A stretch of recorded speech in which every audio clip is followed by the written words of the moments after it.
प्रधानमंत्री मोदी के आरोपों पर कांग्रेस नेता सैम पित्रोदा की मुहर। सैम पित्रोदा ने अमेरिकी कानून का हवाला दिया। तो बड़ी खबर ये बता रहे हैं आपको, अमेरिका में भी अमीरों की संपत्ति बांट दी जाती है। पित्रोदा कह रहे हैं पिता की 45% संपत्ति ही बेटे को मिलती है। पित्रोदा कह रहे हैं तो अमीरों की 55% संपत्ति पर सरकार कब्जा करती है। तो जरा सोचिए कि खुद सैम पित्रोदा ही अब ये बात कह रहे हैं, तो इससे सीधे सीधे समझा जा सकता है कि कैसे जो कांग्रेस की तरफ से प्रोपेगेंडा चलाया जा रहा था उसको बेनकाब सैम पित्रोदा नहीं कर दिया है, उनके खुद के सदस्य नहीं कर दिया है। तो अमेरिका में भी अमीरों की संपत्ति बांट जाती है। सैम पित्रोदा ये कह रहे हैं पिता की 45% संपत्ति ही बेटे को मिलती है, जबकि अमीरों की 55% संपत्ति पर सरकार कब्जा करती है। तो क्या सैम पित्रोदा के इस बयान से, इस बड़े बयान से कांग्रेसी एजेंडा बेनकाब हो चुका है? क्योंकि प्रधानमंत्री नरेंद्र मोदी का जो दावा था जिसको लेकर कांग्रेस लगातार हमलावर थी, उस पर मुहर अब खुद सैम पित्रोदा ने ही लगा दी है। और साथ ही ये भी कहा है कि ये अमेरिका में होता ही है, अमेरिका में ऐसा नहीं होता कि पिता की पूरी संपत्ति बेटे के पास चली जाए। तो अमेरिकी कानून का हवाला सैम पित्रोदा ने दिया है और कहा है कि अमीरों की संपत्ति बांटी जाती है, पिता की 45% संपत्ति बेटे को मिलती है।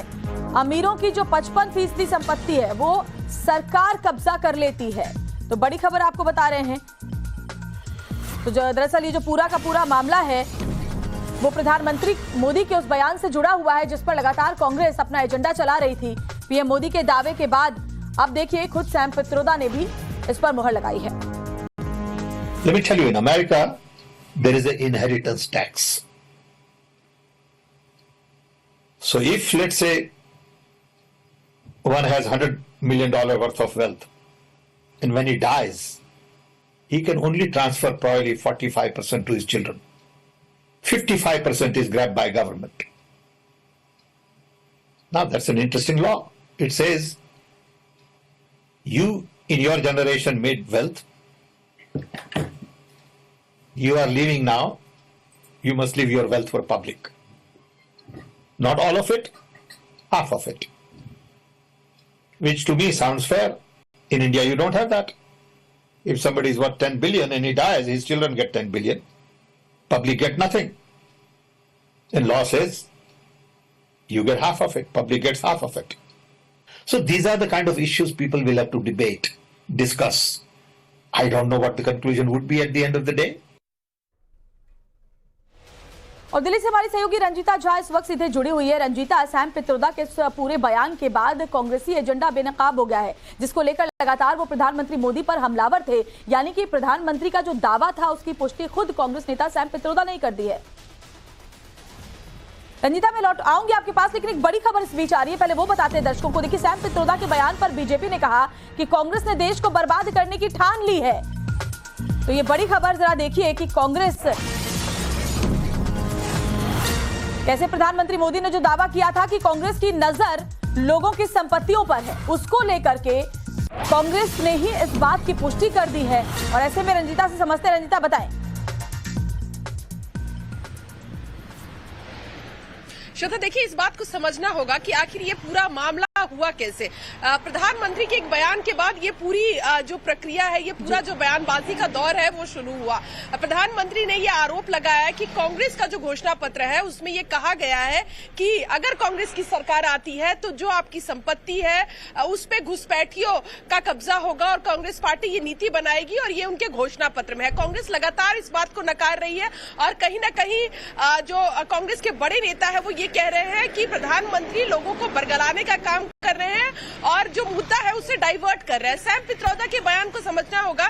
सैम पित्रोदा का ये कहना है कि जिस नीति की बात कही जा रही है, जो प्रधानमंत्री कह रहे हैं वो इससे उलट है। और अमेरिका में ये कानून है कि अगर कोई अमीर व्यक्ति मरता है तो उसकी 100% जो संपत्ति है वो उसके बच्चे को ट्रांसफर होगी। लेकिन अमेरिका का कानून कुछ और कह रहा है। अमेरिका का कानून कह रहा है कि 55% जो है वो सरकार के पास जाएगी और 45% जो है वो उसके परिवार को और उसके जो वारिस है उसको मिलेगा, और 55% जो सरकार के पास जाएगी उससे देश के इंफ्रास्ट्रक्चर में और तमाम चीजों में इस्तेमाल किया जाएगा। तो ये एक अच्छी नीति है, उसको एंडोर्स कर रहे हैं सैम पित्रोदा और कह रहे हैं कि इस तरह की, क्योंकि ये नीतिगत फैसला है और इन फैसलों के लिए सोचने की और चर्चा करने की जरूरत है। तो ये तमाम जो बातें हैं वो प्रधानमंत्री के एक बयान के बाद शुरू हुआ है।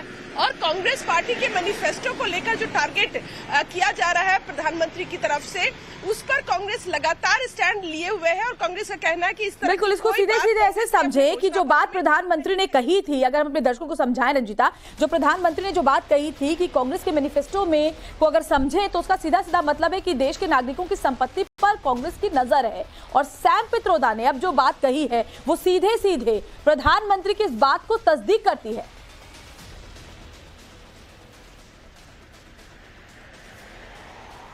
रंजीता, बिल्कुल बिल्कुल, देखिए यही इन्हीं बयानों की हम जिक्र कर रहे हैं, इन्हीं बयानों को लेकर ये तमाम बवाल पैदा हुआ है और प्रधानमंत्री ने सीधे तौर पर जो टारगेट किया है वो कांग्रेस के मैनिफेस्टो की बात की है। कांग्रेस के मैनिफेस्टो में उनका आरोप है कि एक खास समुदाय के लिए कांग्रेस ने ये पूरा जो आडंबर है वो रचा है। हालांकि कांग्रेस इससे डिनाई कर रही है। कांग्रेस का ये कहना है कि हमारे मैनिफेस्टो को, कांग्रेस पार्टी के मैनिफेस्टो को प्रधानमंत्री देखे और अगर इसमें किसी भी तरह की ऐसी चीज उनको लग रही है तो वो दुष्प्रचार कर रहे हैं, ये कांग्रेस का कहना है। लेकिन सैम पित्रोदा जब इस बयान को और इस बात को इंडोर्स करते नजर आ रहे हैं और वो कह रहे हैं कि अमेरिका में ऐसा कानून है और अगर देश में ऐसा कानून बने इस पर नीतिगत फैसला होना चाहिए, तो ये कहीं ना कहीं कांग्रेस जो सोच रही है, जो अपने मैनिफेस्टो में डाल रही है, जो कांग्रेस की सोच है, वो कहीं ना कहीं दर्शाता है। अब देखना होगा कि सैम पित्रोदा चुनावी मौसम में जाहिर तौर पर एक बार फिर से कांग्रेस ने सेल्फ गोल कर लिया है। सैम पित्रोदा के इस बयान के बाद बीजेपी हमलावर है। रंजीता, मैं आती हूं आपके पास, लेकिन मैं एक बार फिर से सुनवा देते हैं अपने दर्शकों को कि सैम पित्रोदा ने कहा क्या है। Let me tell you, in America, there is an inheritance tax. So if, let's say, one has $100 million worth of wealth, and when he dies, he can only transfer probably 45% to his children.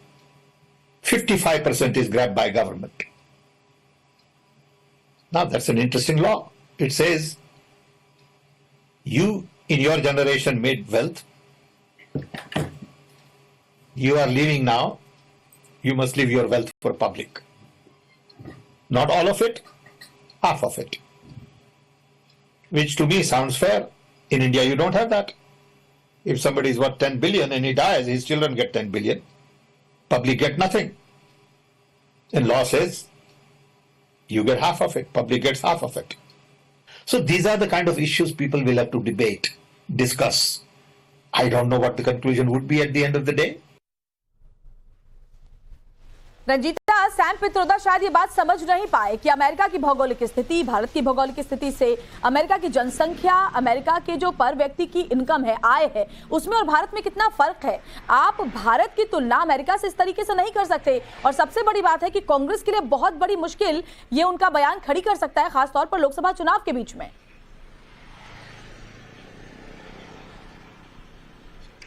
बिल्कुल, देखिए Sam Pitroda अपने बयानों के लिए सुर्खियों में माने जाते हैं। ऐसा पहली बार नहीं है श्वेता कि उन्होंने कुछ इस तरह का बयान दिया हो जिससे कांग्रेस मुश्किल में आई हो। लोकसभा का चुनाव है और बीच चुनाव में जब सेकेंड फेज का चुनाव होना है, आज प्रचार का आखिरी दिन, और ऐसे में सैम पित्रोदा का ये बयान आना और उस वक्त जब कांग्रेस के मैनिफेस्टो पर सवाल खड़े किए जा रहे हैं, समझना होगा कांग्रेस पार्टी को कि इसको लेकर कांग्रेस के अंदर ही कई चीजें निकल कर आ सकती है। इससे पहले भी सैम पित्रोदा के बयानों से कांग्रेस मुश्किलों में रही है, चाहे वो ईवीएम से लेकर सवाल हो या फिर प्रधानमंत्री को लेकर कई तरह के बयानों में घिरने की बात हो। अब देखना होगा कि जो सैम पित्रोदा ने कहा है, कांग्रेस पार्टी इसको एंडोर्स करती है या कांग्रेस पार्टी इस बयान को उनका निजी बयान बताती है। क्योंकि हालांकि सैम पित्रोदा ने अपने इंटरव्यू में ये भी कहा है कि इस पर चर्चा होने की जरूरत है। एक न्यूनतम आय जो है वो फिक्स नहीं है भारत में और इन तमाम चीजों पे एक गहन चर्चा होनी चाहिए। लेकिन सवाल वही उठता है कि क्या प्रधानमंत्री ने जो इशारा किया था, कांग्रेस पार्टी उस तरफ बढ़ती हुई नजर आ रही है? क्योंकि कांग्रेस के एक नेता और खासकर वो नेता जो राजीव गांधी के करीब रहे हैं, इस पूरे मामले को लेकर जबरदस्त हमले चुनावी माहौल में करेगी और साथ ही कांग्रेस इस पर क्या आप कहती है, क्या सफाई आती है सामने पार्टी के दूसरे नेताओं की तरफ से, वो भी देखना दिलचस्प होगा। रंजीता, बहुत बहुत शुक्रिया आपका इस तमाम जानकारी के लिए। और चलिए बढ़ते